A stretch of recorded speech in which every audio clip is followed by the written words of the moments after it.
Hello mga ka-teammates, isa na namang malusog na araw sa inyong lahat. Alam niyo ba, isa ba kayong nanay, tatay, ate o kuya, tito o tita, lolo o lola, or kahit sino pa mang nakakatanda na madalas na may batang kasama sa bahay o sa inyong paligid? Kung isa kayo sa mga ito, itong video ito ay para sa inyo.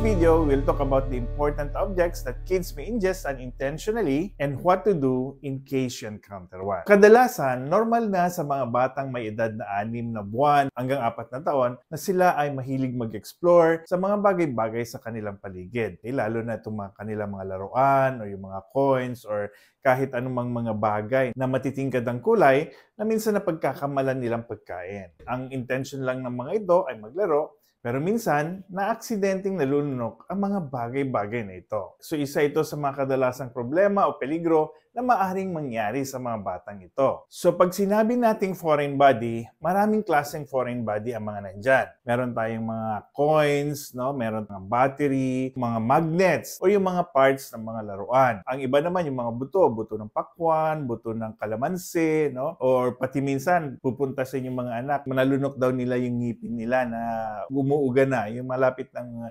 malaglag, no? So minsan nalulunok nila ito na maaaring mag-cause ng panic sa inyo bilang isang magulang. Although usually, itong mga bagay na ito, hindi naman sila peligrosong malunok kasi maliliit lang naman sila, lalo na kung hindi sila sharp, at inaasahan din nating mailalabas nila sa kanilang dumi. But then, meron ding mga objects na maaaring mag-cause ng problem, katulad ng pagbabarado sa bituka o pwedeng pagkabutas ng bituka. So, ang usual na size ng mga objects na nakikita natin na peligroso ay mga 25 millimeters or 1 inch. Pag ang size ng mga objects na yan is more than 25 millimeter or 1 inch, may possibility na magbabarado. Less than that, usually naman 30% of the time, hindi sila nagkakaroon ng problema and they can easily pass through the digestive system at naidudumi naman. Sa ating daanan ng pagkain, mula bunganga hanggang sa puwetan, may areas dito na masisikip or nagko-constrict or meron silang sphincter. Sphincter meaning to say sila yung gate valve ng mga pagkain na dumadaan sila para hindi sila pabalik-balik. Usually, ang mga pinaka-masisikip na parte ng ating digestive system, yung proximal tsaka middle part ng esophagus. Ang esophagus, ayan yung tubong daanan ng pagkain mula bunganga papunta doon sa ating sikmura or yung ating stomach. Itong level na ito, at saka dito sa may sternum o sa may dibdib are known to be the narrowest portion of the esophagus and the entire digestive system. Pagkatapos dito, meron pang ibang part ng ating digestive system na masikip. Katulad ng pyloric sphincter. Ito yung portion kung saan yung stomach at saka yung small intestine ay nagdudugtong. So meron kasing muscle doon or sphincter na nagkukontrol ng pag-flow ng pagkain para hindi sila usually bumabalik. Ang sunod ay yung ileocecal bulb. Ito naman yung dulo ng small intestine na dumudugtong sa umpisa ng large intestine. So itong mga part nito, usually may mga muscles yan na nagko-constrict or nagsumisikip-sikip. Ito yung maaring portions na pwedeng matrap or mag-obstruct yung mga nalunok na mga objects. Although, pag yung nalunok na object, especially yung coin, no? Pag nakalagpas na dito sa dalawang narrowest portion ng ating gastrointestinal system at nakarating na sila sa tuka natin, more or less, mas malaki yung chances na malalagpasan na nila yung other sphincters or yung mga narrow portions na remaining doon sa ating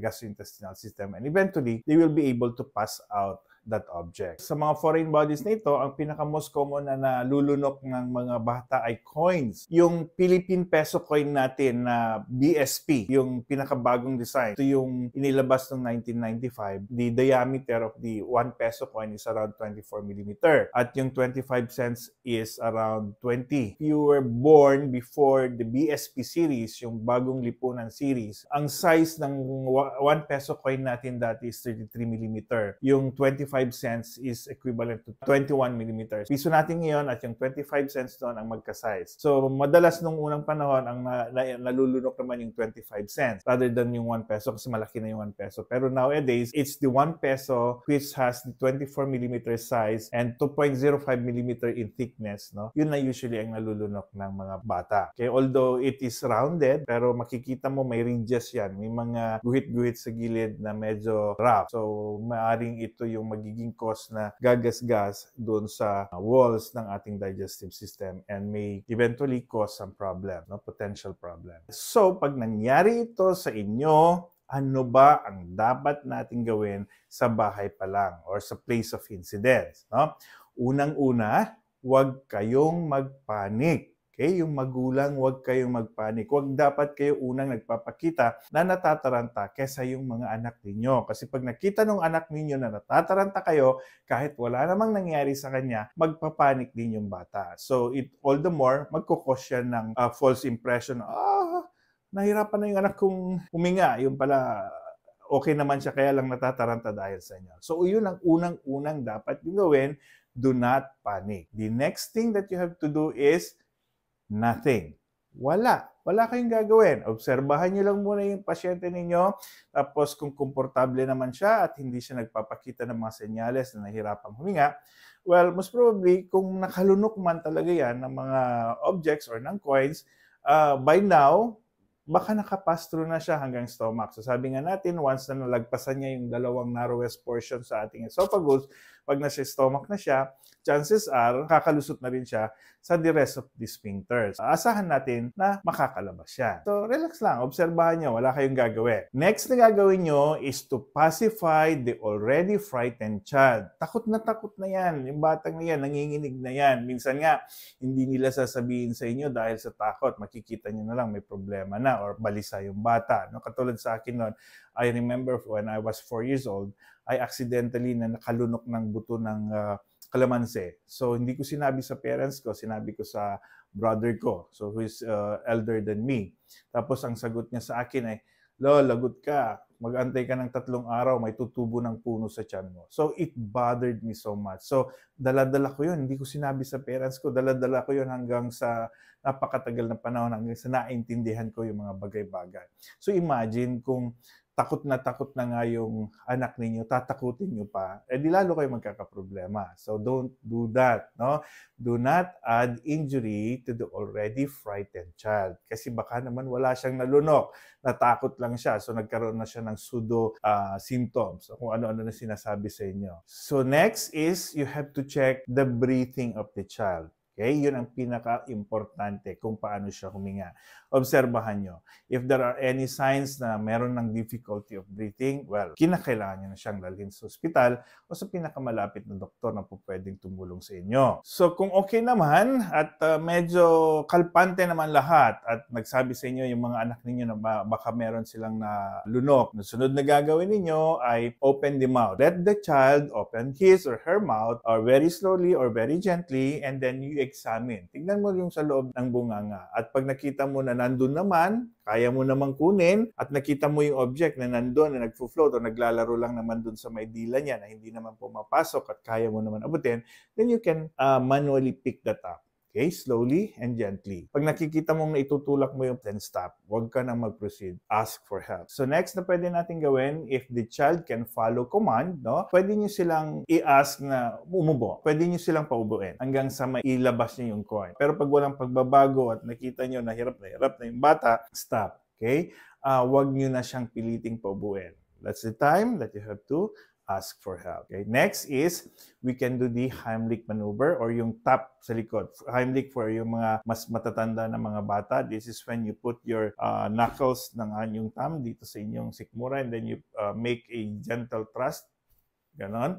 Para mailuwa niya yung foreign body. But do not attempt many times kung makita nyo na walang progress. Ha? Pag nakita nyo walang progress at lalong nahihirapan, stop. This is the time you need to call for help. For the smaller or the younger one, pwede nyong itap yung likod, no? Yung gaganon nyo. But again, okay, be very careful. Huwag niyong pilitin kung hindi talaga matanggal. Next is, pag nakita niyo naman yung bata, nakalpante siya at walang simptomas na hirap siyang huminga or pakiramdam na sakal, what we can do is we can ask the child na uminom siya na kahit mga 1 o 2 lunok lang. And then observe. Pagka freely na nalunok niya yung tubig at nakita niyo naman na hindi siya nagbamit, hindi siya nag-drawl, hindi siya umubo, komportable naman siyang nalunok yung tubig, then most probably, hindi naman nagbabarado yung nalunok niya. So the next thing is your swallow test naman. So pwede mo siyang bigyan ng pagkain, pandesal, or yung mga malalambot na pagkain. You can give also rice, no? A teaspoon rice or isang kagat or dalawang kagat ng bread. Then, palunok niya yan. Kung hindi siya nagsuka, hindi siya nagbamit, or hindi siya naglaway, at komportable naman siya, hindi siya nahirapang huminga, then most probably yung coin na nalunok niya ay nakababa na siya sa inyong stomach. Pag nakapunta na siya sa stomach, we can say na yung possibility niya na may pass out niya sa stool ay mas mataas na. So what's the next thing to do? In 2 to 3 days time, you expect yung coins na mailalabas niya. But it can be more. For that period of time, kinakailangan mo lagyan ng diaper yung anak ninyo or padumihin niyo sila, pag-poop niyo sila sa piece of bond paper or sa basin. And then since mga magulang naman kayo, huwag kayong mandire. You have to look for that object na kasama dun sa dumi niya. So hukayin nyo yan, titignan nyo yung bawat dumi niya kung nandun na yung coin or yung object na naswallow niya. So that pag nakita nyo doon, yan, you can rest. No? At least alam mo na nai-pass out niya. So this may take 2 to 3 days. Kung hindi pa siya nagpa-pass out or hindi niyo siya nakita na lumabas within 2 to 3 days time, wag pa rin kayo naman mag-panic. It can be a little bit longer, no? Especially in children. What you have to do is, pwede mo na siyang dalhin sa hospital. Pwede siyang igawa ng scout film na tinatawag natin or x-ray natin yung kanyang tiyan para makita natin kung nasaan na o kung nagpo-progress ba yung paggalaw ng coins papunta doon sa puwatan. Kailan naman natin kailangang dalhin yung ating mga anak sa ospital? I mean, agad. Yung kaagad-agad. Pag nakitaan niyo yung bata na nahihirapang huminga, by all means, dalhin niyo siya kaagad sa ospital. Ano yung mga signs ng mga trouble breathing? Ito yung may mga wheezes siya, parang nag-snore na siya, or harsh yung sounds. So those are the signs when the child has trouble in breathing. So the next is when your child has symptoms of blocked esophagus. So ano ba yung mga simptomas na merong nagbarado doon? Yun yung mga laway ng laway. So naglalaway yan, o kaya nagduduwal, o kaya nauubo, o kaya nagsusuka. So ito yung mga signs na meron talagang nakabarado doon sa kanyang lalamunan. So, pag sinabi niyang, Mami, Daddy, sumasakit yung tiyan ko, or nakitaan niyo na hindi na makadumi yung pasyente ninyo, hindi siya makautot, lumalaki yung tiyan, well, isa sa mga senyales yan na nagbabarado yung kanyang bituka. Dalhin niyo na kagad sa inyong mga doktor. Sunod, if yung sutpetsa niyo or yung nakita niyo or yung sinabi ng bata ay kasing laki ng piso or more than 25 mm or 1 inch, okay, chances are magkakaroon niya ng possibility na mag-obstruct. So you have to bring the patient, your kids to the hospital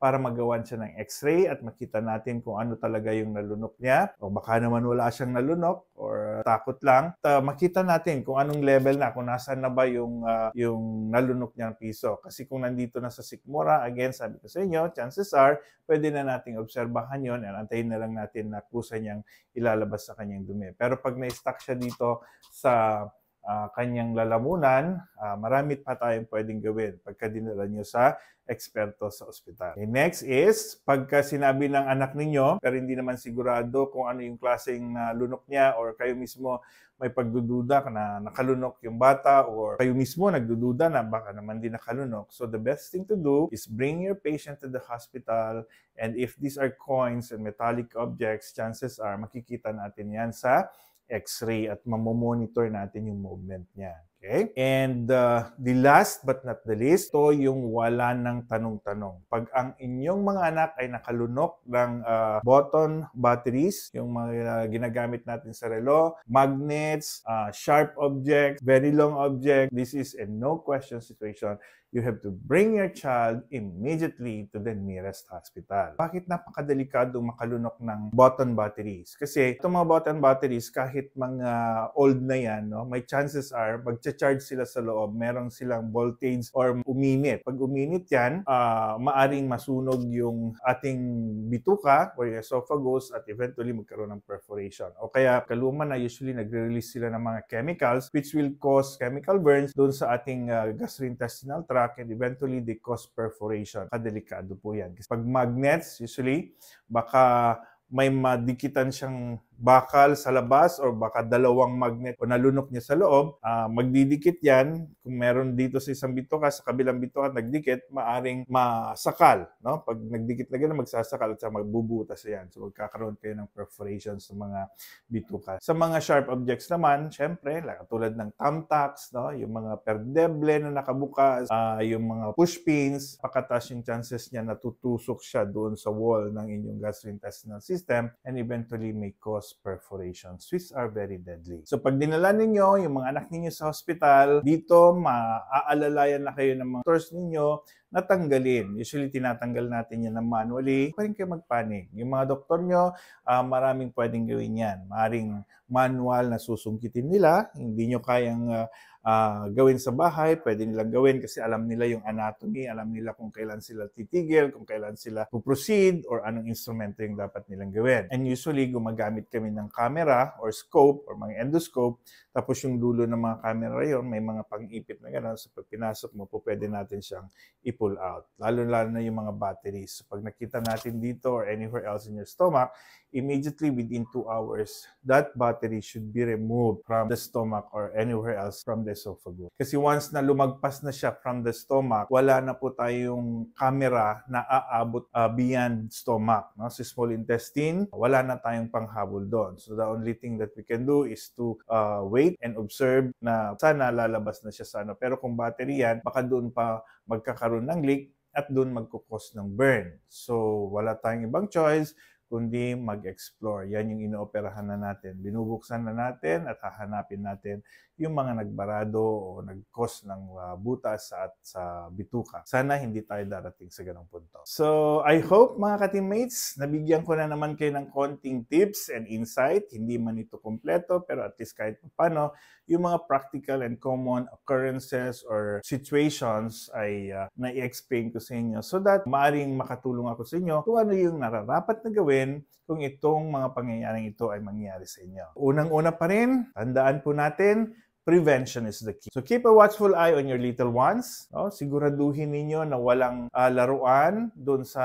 paligid nila na naabot nila. And make sure, tignan nyo palagi yung label ng mga laruan ninyo. May mga appropriate age yan. So for every age, merong sizes ng mga toys na pwede nilang laruin. Yung hindi nila maisusubo or hindi magkakasya sa bunganga. So for ages 1 to 2 years old, 2 to 3 years old, so may makikita nyo yan sa mga laruan na binibili nyo. So make sure na yung bibili nyo mga toys is appropriate for the age of your children. And make sure walang kahalong toxins yung mga binibigay nyo mga laruan sa kanila. No? Lalo na yung lead and mercury, cause ng brain damage. And then turuan nyo yung mga anak ninyo, educate them as early as possible that these things are no jokes. So kahit kids yan, kung ipinaintindi nyo sa kanila yung danger na ginagawa nila, maiintindihan nila yan. So if you found this video helpful, then please make sure to check on my next video. You can also visit my channel and watch my previous videos that talks about surgical and medical matters. And please do not hesitate to like and share. So leave your comments also down below. Kung meron man kayong gustong tanungin or pag-usapan natin, I will be very, very glad to hear from you. So until then, stay informed and let's keep ourselves and everyone safe and healthy. I am Doc Tim Yong, ang inyong ka-teammate surgeon. Bye!